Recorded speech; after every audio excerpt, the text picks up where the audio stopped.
kung meron mang nakawan sa gobyerno sa mga project na ito, hindi lang sa DPWH, sa iba pa, ay hindi lang po ngayon. Nangyari po ito nung panahon, well, yung post-Marcos era. Nangyari po ito nung panahon ni Mrs. Cory Aquino, Fidel Ramos, Erap Estrada, Gloria Macapagal Arroyo, Noynoy Aquino,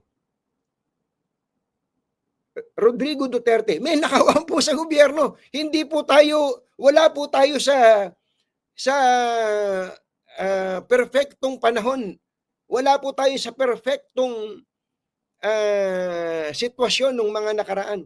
May mga nakawan po, hindi lang tayo kumikibo. Kaya wag nating isipin na parang nasa kaluwalhatian tayo ng mga nakaraan.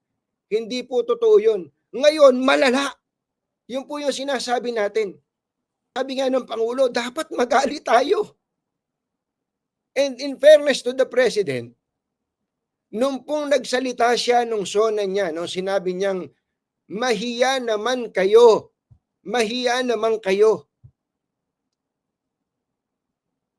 So, nakita niyo po yung sequence of events. Tandaan po ninyo, nung panahon ni dating Pangulong Rodrigo Duterte, may mga pinangalanan siyang mga tao. May mga pinangalanan siyang mga tao tungkol po dito sa, sabi niya, corruption.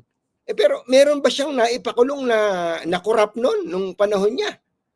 Pangulong Duterte, meron ba kayo naalalang ipinakulong niya na corrupt?